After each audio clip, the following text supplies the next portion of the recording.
which is also wrongly taught to us in school as being broken French and broken English.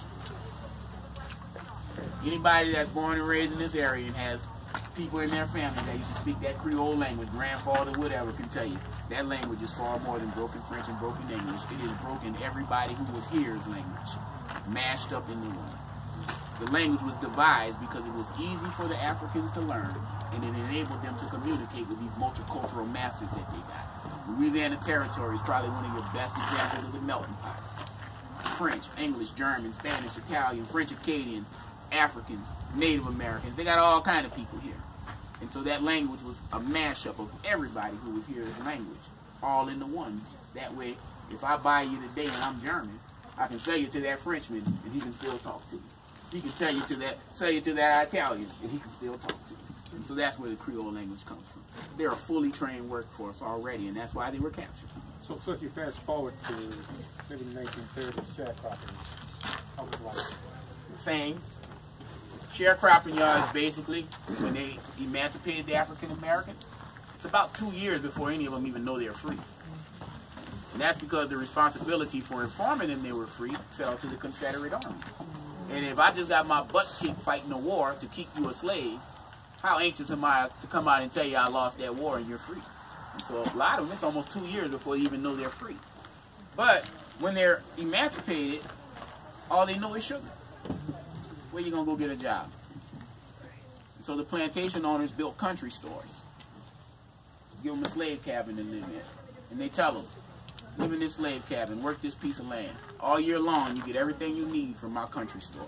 Plantations printed their own money. Can't spend Whitney's money next door at Evergreen. Evergreen can't spend their money here. Only good at their plantation store. There's a law in the books that says if you owe a man a debt, you can't leave his property. And so what they do is they let you work that property all year long. You can't read and write.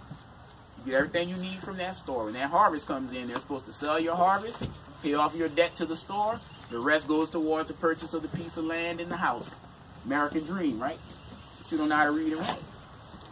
So when I sell your harvest, I just tell you, hey, you ain't made enough money. You still owe me money. Can't leave my property. Effectively a slave. Generational debt. Doesn't die with you.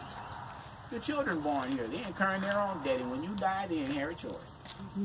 And when your child dies, your grandchild is going to inherit your child's debt and your debt. Slavery, financial bondage.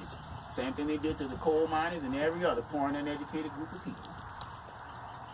And it's just another form of slavery, you know, and that's why we tell you all they do, change that costume. But essentially the same thing going on. Change that costume. Today it's mass incarceration. We know it's cheaper, y'all, to build a school and educate that school full of children all the way through college than it is for us to build a prison. But we still gonna build that prison first. Because once we get them in there, they effectively slave labor. The 13th Amendment of the United States Constitution leaves only one person in America that could be legally enslaved, and that's an inmate. The only person in America that you can work for no wages.